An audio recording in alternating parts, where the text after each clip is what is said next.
আজকে একটা গুরুত্বপূর্ণ ভিডিও বানাতে চলেছি তোদের সকলের জন্য।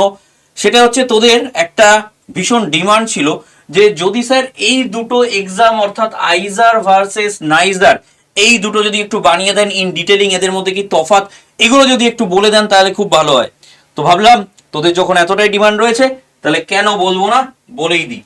তো চল আমরা একটু দেখে নিই তাহলে এই যে আইজার ভার্সেস নাইজার এটার কি তফাৎ সেটা আমরা একটু জেনে নিই।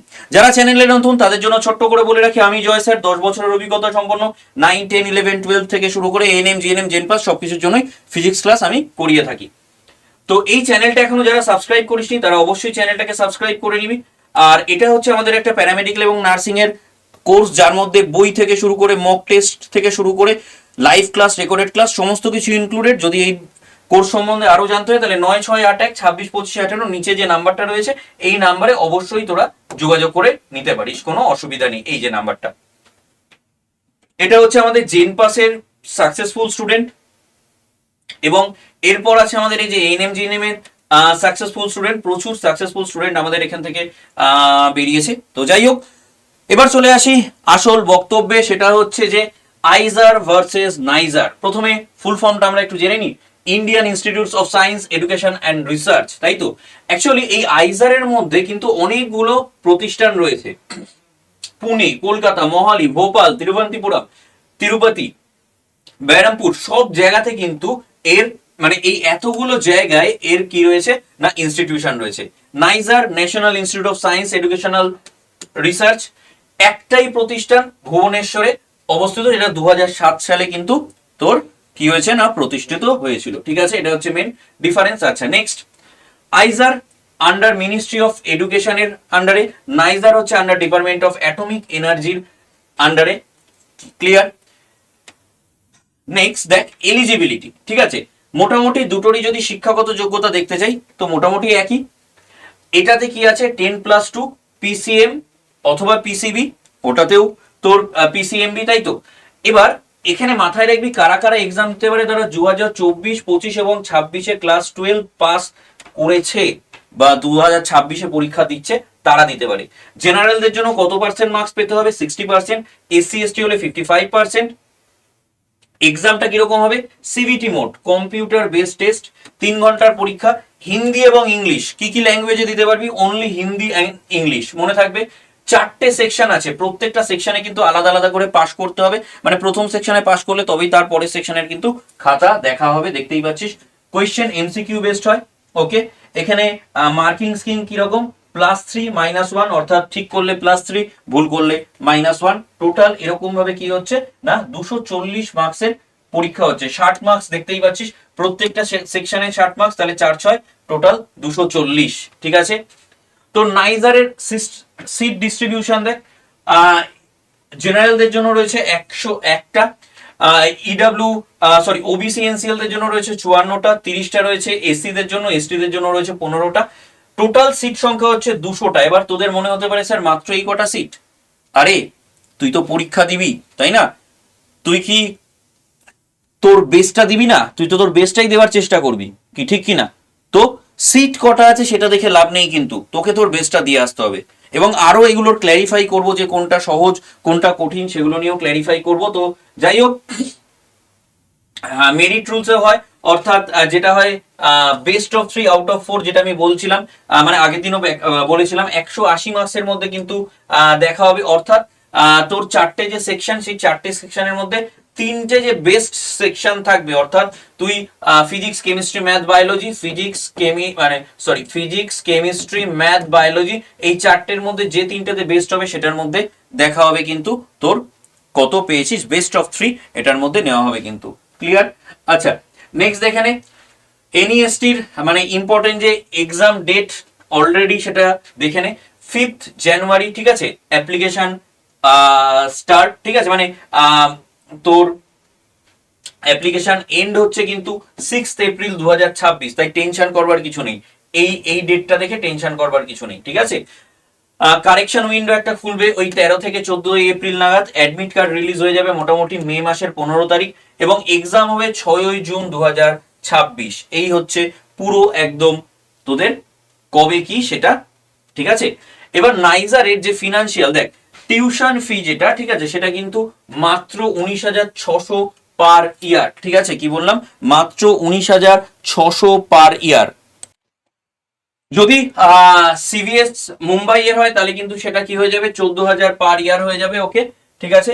আচ্ছা, টোটাল একাডেমিক ফিস মোটামুটি ওই 33,600 পার ইয়ার। তো সব ছেড়ে দে, তুই তো স্টাইপেন্ডই পেয়ে যাবি 60,000 টাকার, এবং তার সাথে সাথে সামার ইন্টার্নশিপ সাপোর্ট হিসাবে তুই 20,000 টাকা, অর্থাৎ আমি আগের দিনও বলছিলাম যে বছরে 80,000 টাকা তো পেয়ে যাবি।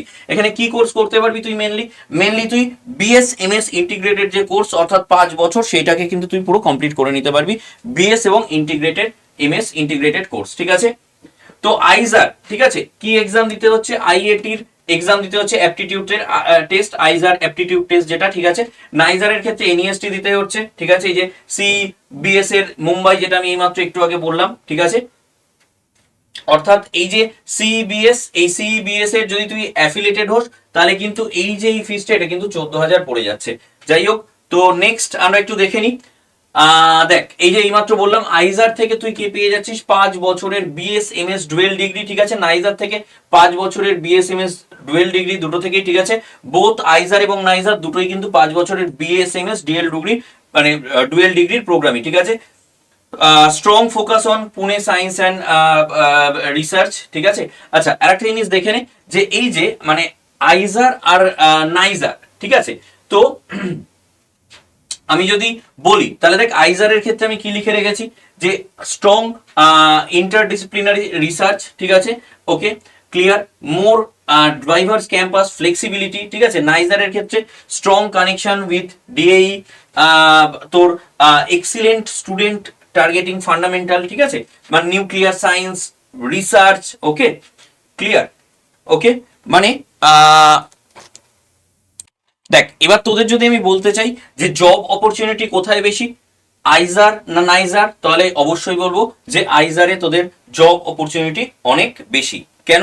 কারণ এদের সিট সংখ্যা বেশি এবং এদের ইনস্টিটিউট সংখ্যাও বেশি, তো তার ফলে এখানে চান্স পাওয়াটাও নাইজারের থেকে অনেক বেশি ইজি আইজারে, ঠিক আছে। এই জিনিসটা যেটা বললাম, এটা একটু মাথায় রাখিস আইজারের ব্যাপারে, যে পয়েন্টগুলো আমি বললাম, ঠিক আছে, ক্লিয়ার, ওকে। তো দেখ, আইজারের ক্ষেত্রে এইমাত্র আমি বললাম, দেখ এই যে এতগুলো সিট সংখ্যা রয়েছে, ঠিক আছে। অ্যাডমিশন কিভাবে হচ্ছে আইজারে, একটু আগে আমি নাইজারের কথা বলেছিলাম। আইজারের দেখ সমস্ত কিছু, application period March to April, ঠিক আছে। জেনারেলদের জন্য কত, 2,000 টাকা। অ্যাপ্লিকেশন ফিস এসটি দের জন্য কত, 1,000 টাকা। এলিজিবিলিটি সেম অ্যাজ নাইজার, ঠিক আছে। এটার এলিজিবিলিটি যদি আমি দেখি, তাহলে সেম অ্যাজ নাইজার, তবে মাথায় রাখবি আইজারে কিন্তু সিট সংখ্যা বেশি, এদের ইনস্টিটিউশন সংখ্যা বেশি, এখানে অপরচুনিটি বেশি, জব অপরচুনিটি বেশি, এটা হচ্ছে আইজারের ক্ষেত্রে। এইগুলো একটু অবশ্যই মাথায় রাখিস। মোট কি, কম্পিউটার বেসড এক্সাম, 3 ঘন্টার পরীক্ষা, মিডিয়াম অনলি ইংলিশ, এমসিকিউ দেখ 4টেই পার্ট, তুই ফিজিক্স কেমিস্ট্রি ম্যাথ বায়োলজি থেকেও দিতে পারবি, ঠিক আছে। টোটাল কোয়েশ্চেন তোদের বলে দিয়েছে, ঠিক আছে। কোয়েশ্চেন পেপার সাবজেক্ট টোটাল হচ্ছে 240 মার্ক, এটা কিন্তু পার্ট মার্ক, ঠিক আছে, মানে পার্টে, এক একটা পার্টে 60টা, ঠিক আছে, ওকে। চল তাহলে নেক্সট, মানে সরি আমি ভুল বলেছি, টোটাল 15টা হচ্ছে তোর, এক একটা পার্টে 15টা করে কোয়েশ্চেন, ঠিক আছে। টোটাল 4 15 কত, 60, তাহলে টোটাল 60খানা কোয়েশ্চেন, বোঝাতে পেরেছি। টোটাল 240 মার্কসের এক্সাম। এখানে হচ্ছে তোর +4 হচ্ছে কারেক্ট আনসারের জন্য, নেগেটিভ মার্কের জন্য -1। সিলেবাস কি আছে না, ক্লাস 11 12 সিবিএসই লেভেলের যে সিলেবাস, সেটাই হচ্ছে তোদের সিলেবাস, ঠিক আছে। যদি ক্যাম্পাস ওয়াইজ বলিস, ঠিক আছে, ভ্যারিস ক্যাম্পাস, ঠিক আছে, মোর একাডেমিক ডাইভার্সিটিস, অর্থাৎ তুই অনেক দিকে ইয়ে করতে পারছিস। আর এখানে কি হচ্ছে, স্মলার টাইট ক্যাম্পাস, মানে সিরিয়াস রিসার্চ ফোকাস একদম পুরো, ঠিক আছে। তো মানে এখান থেকে তোরা রিসার্চ করে একদম পুরো সায়েন্টিস্ট হয়ে বেরোচ্ছিস। আমি নাইজারের কথা বলছি, ঠিক আছে। একটু আগেও বললাম সেই জন্য, যে আইজারের আর নাইজারের মধ্যে মেন তফাৎটা যেটা আমি বোঝাতে চাইলাম, ঠিক আছে। তো এই হচ্ছে, আমি কিছু জিনিস তোদের সম্বন্ধে, মানে আইজার এবং নাইজারের সম্বন্ধে লিখে রেখেছি, তোরা বুঝতেও পারবি, ঠিক আছে। উভয় প্রতিষ্ঠানের সাধারণ প্রবণতা কি, যে উচ্চশিক্ষার জন্য পিএইচডি করতে যান বা ভারত বা বিদেশে যেতে পারিস, ঠিক আছে, ওকে। এবার দেখ, মানে এই যে এর বিশেষত্ব কি, এনআইএস এর, মানে এই যে এর শিক্ষার্থীরা প্রায়শই কি হয়, ফিজিক্স বা রিসার্চ ডিপার্টমেন্টে, ঠিক আছে, অ্যাটমিক এনার্জি সম্পর্কিত গবেষণার দিকে বেশি ঝোঁক থাকে, ঠিক আছে, ওকে। চল দেখ, আইজার মোর ক্যাম্পাস অপশন, এই যে আরো বেশি ক্যাম্পাসের বিকল্প, আন্ত বিভাগীয় বিজ্ঞান, দেখ আমি লিখেও রেখেছি প্রত্যেকটা পয়েন্ট এখানে, ঠিক আছে। আর নাইজারের ক্ষেত্রে দেখ একদম পুরো গবেষণায় সম্পূর্ণ মনোনিবেশ করা আর কি, পুরো একদম তোর একদম একটা মানে দারুণ লেভেলের একটা তুই রিসার্চার হয়ে বেরোনো। এবার ছোট্ট করে একটু বলে রাখি, 9681262518 এই যে নম্বরটা আছে, এই নম্বরটা আমারই নম্বর। এখানে তোরা হোয়াটসঅ্যাপে যদি নাইজার আইজার সম্বন্ধে আরো কিছু জানতে চাস, তাহলে অবশ্যই হোয়াটসঅ্যাপে এখানে একটা হাই পাঠাস। হাই পাঠালে অনেকগুলো গ্রুপের লিঙ্ক চলে যাবে, সেই গ্রুপের মধ্যে জেনপাস বলে যে গ্রুপটা আছে সেই গ্রুপটায় জয়েন করে যাস। এখানে আমি সম্পূর্ণ পিডিএফ থেকে শুরু করে আরো তথ্য এই গ্রুপে কিন্তু আমি শেয়ার করে দেবো। আবারও বলে রাখি, 9681262518 এই নাম্বারে হাই পাঠিয়ে প্রথম যে গ্রুপটা জেনপাসের সেই গ্রুপে তোদের জয়েন হয়ে যেতে হবে, ঠিক আছে। তো আজকের মতো এই পর্যন্তই, দেখা হচ্ছে পরবর্তী ভিডিওতে। থ্যাংক ইউ সবাইকে।